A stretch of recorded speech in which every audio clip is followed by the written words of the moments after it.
Welcome to Authentic Energy, a podcast dedicated to getting to the bottom of what it means to be your true, authentic self at work.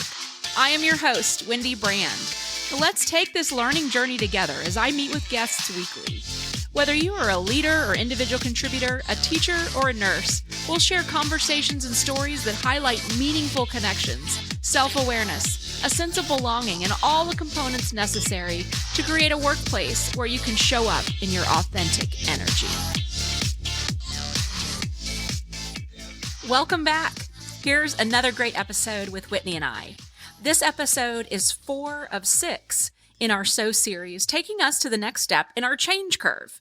We first looked at the awareness of change in our Seed Series. Then as we entered the Sow Series, we found our desire to change by looking at opportunities and risks. And now we focus on our knowledge and ability and articulating our uniqueness. I hope you enjoy the episode. All right. Welcome back. We are on episode 4 of the Sow Series. So excited to be back again, Whitney. I am happy to be here. Awesome. Well, today, as you know, we're talking about preparing the soil. So we have selected the seeds of change that we want to make. We have talked about what the risks are, selected a location and the opportunity of the change. And now we're preparing the soil and really determining what we need to make this change. And it's really about the skills and ability. Yeah. I think it's about the skills and ability and how you articulate what makes you unique. Yes. And I love that this is our 4th episode. In the last episode, we really talked about creating, like selecting from the infinite possibility and really thinking about how we create that opportunity for ourselves. Now, in order to manifest that, you really have to understand these 3 things, right? You have to know what you know and what abilities you have that you could apply to that to make it possible. And then how to tell the world you're amazing. Yeah. So if there's something that we want to go out and do, we may already be prepared. We may have all the skills we need to get it done. We may have a slew of certifications that will equip us with how to make this change, but we may need to go out and get some. And you said, the last thing you said really was, finding out what's unique about us. And so how do we, I think it's pretty easy to know if this is about a job, we can look at a job description and say, okay, these are the skills I need to have. But how do we know what's unique about us?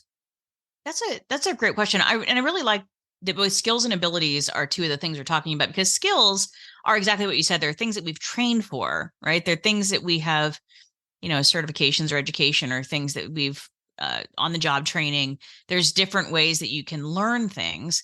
Abilities are things that you're sort of born with. You have a natural tendency or natural bias towards. So it's interesting to you. And so as we're going through this kind of culminates in the what do you want a little bit more. So if you have a natural ability, you tend to go and train a little bit more in that ability or that lane, which starts to create some of the picture of who you are. And then that last piece, because there's a lot of other people there who have a bias like you do and who have skills like you do. But what makes you unique? What makes that the special sauce that is you? And I think that unique factor is the thing that most of us struggle with, right? Whether it's, writing your dating profile, if that's where you are in your journey, or if it's writing a bio to go on top of a resume, or maybe it's your elevator pitch when you're just meeting new people, when you talk about yourself or your business, if you lead a business, and just really being able to articulate that unique piece of you. Once you understand that, knowing how to connect that, who to connect to, who to tell becomes really important. So back to our last episode, when we were talking about creating the opportunity, knowing how to unleash that opportunity. So now, what do I want and who do I talk to get it? Yeah. And sometimes we might need to ask for help. Mm. We might need to reach out, and if there are others that have gone before us that have done something similar that may be able to provide guidance, whether that's reaching out to a friend or hiring a coach, someone to help that's kind of already seen the landscape that can kind of tell us what to look out for. And I Advisors, mentors, yes. all Yeah. kinds of people fit into this. And we shouldn't be afraid to ask for help in these situations, because I think, and you actually um said this in an earlier conversation, and I totally agree that when we ask other people for help, it actually makes them feel empowered. So we shouldn't be Mm. shy about asking for help, because it often makes people feel good to be needed. Yeah, we were talking a little bit about, there's two different things. One is knowing how to ask for what you want, and then how it feels on both sides of that. So oftentimes it's really hard to ask for help because you feel weak in that moment as the asker. But in my past life, if I've had people set up meetings with me to understand, why did something change in their work life environment, they'd say, hey, can we grab a coffee? I just kind of like to chat and catch up and maybe get a lay of the land.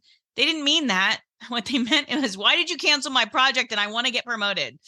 And those are really different intentions for what they wanted from that conversation. So being able to more effectively communicate a concern or a desire is important. But then the other part of that is, if somebody presented a, hey, I could really use some help with this, I want to get promoted, what tell me how to go do that. Now I know how to help. I actually know how to engage. I can help them understand what's missing from their current plan for promotion. And I feel good about that because it's something that I know. So asking people who have a certain expertise and asking them to lean into that and share it with you, they like to do that. So it does make them feel good and it empowers them. And then in turn, they empower you. However, sometimes you ask people for help and you get these mixed signals when you do that, particularly if it's in writing. I find that if people reach out on LinkedIn and they're like, hey, I could really use a coffee, you know, like, again, if that's not super clear, then they're like, well, get a coffee. I don't know. Yeah. Why are you calling me? But if you're like, I'm actively looking for a job. I noticed that you're in L&D and I'm really looking to transition from operations to learning and development. Would you be open to a conversation? Yes. Then now they know how to respond. Their response, though, could be a couple of things. They could be, yes, oh my gosh, it's so great to hear from you. Let's meet next Tuesday. Or it could be, let me get back to you, which might mean I don't know how to help. And hey, I might have some stuff going on for me. I may be leaving L&D, or I may not be able to hire. So I don't really know what I can do right now. And then you have like the third category, people who just ghost. They don't know what to do with that. It's overcomplicated their brain. And so it often has very little to do with the asker, even though the asker feels a little anxiety about crossing that bridge and saying, hey, can I really ask for help? The response of the person who would help is often about their own internal conflict, which is, oh gosh, I don't know how to help this person, or yes, I know how to help this person. Yeah, I think this is one of the hardest parts of change, I believe, because it's one thing to weigh the risks and look at the opportunities, but when you actually have to take a step forward and take action on learning a new skill or asking for help, I think those are two really difficult things to do. And I like what you're saying, that if you don't get the response you want from someone, it's not about you. It's about them and their comfort level, either giving that advice or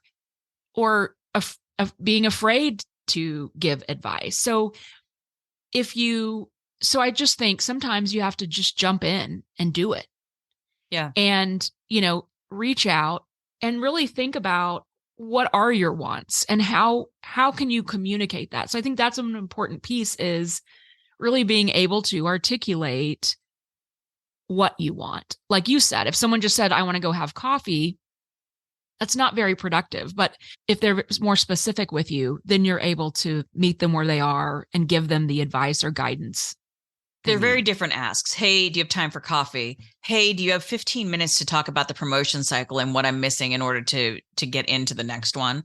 Are two really different asks. yeah. Both sides of that conversation would prepare differently for. Yeah. So just to shift focus for a minute away from the career realm and let's talk Mm-hmm. about a relationship even. If Yep. you're getting out into the dating scene and you haven't been out there in a while, I think it can be just as scary. There's maybe the skills, it looks you don't have to get a certification maybe on how to have a healthy relationship, although it might help. Yeah. But asking someone for help, maybe seeking some coaching or therapy, and then even asking friends to connect you with people that they know, that they trust, so all of these, whether it's in a career change or a relationship transition, this part can just be scary. Yeah.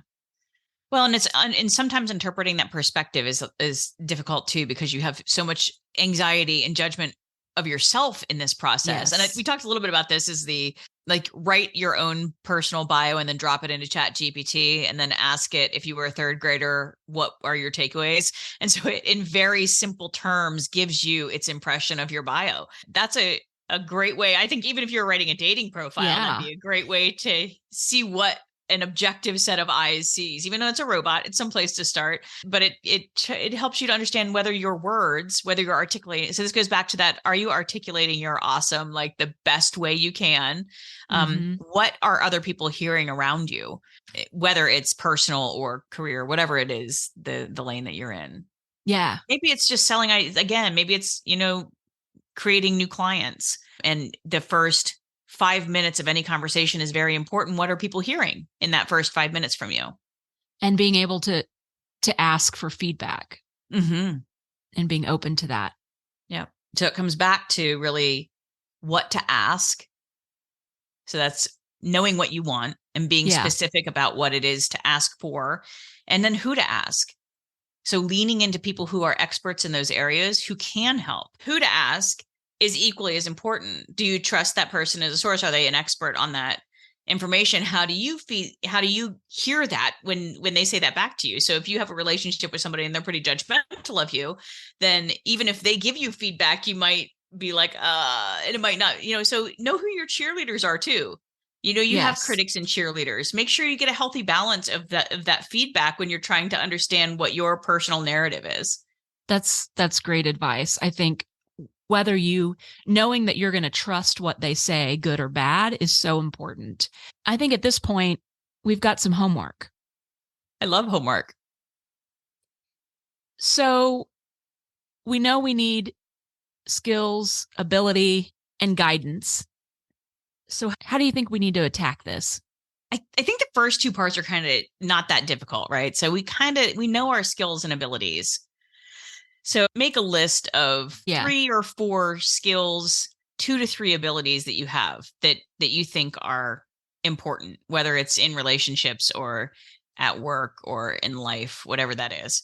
And then I think we talked a little bit about how do you find out how you're awesome or what makes you unique? Like where do you get that feedback? Yeah. People that you trust, you're going to trust their feedback. You can go to 2 or 3 friends or colleagues, people where you trust their opinion and ask them what makes you unique and see what kind of feedback you get. Yeah, I think we were talking about this prior to the show, and I think we thought maybe the litmus test for this is if you call, will they pick up? Right. Right. So in this world, when people don't really use phones, if you call, will they pick up the phone? That's a person who trusts and loves you. Yes. So, or maybe fears you. I don't know, but picks up the phone and ask them what makes me unique. Yeah. I Give think me that's a great idea. three adjectives that describe how I'm unique. And if you get that from a couple people, that's going to give you some insight. Yeah, I think it's whether or not you have the narrative that you need to realize the opportunity that you're chasing. So you've created the opportunity. So you're going to go pursue something that you have identified. And so being able to articulate your skills, abilities, and what makes you awesome to open up the door to that opportunity. Yes. Okay, so recapping, the homework is list 2 to 3 skills and then 2 to 3 abilities, and then call 2 to 3 people who you trust and ask them to give you a few adjectives on what makes you unique. And that way you'll hear things like, you're really determined, you're really caring, you go above and beyond for other people. If I call you at 2 a.m, you're picking up the phone and you will come rescue me from a flat tire. And I think if we have that, really the next step is going to be for us to decide on making this change. Okay, so next week we talk about, yes. So we know what the friction is. We know we need to change. We've identified what the change is going to be.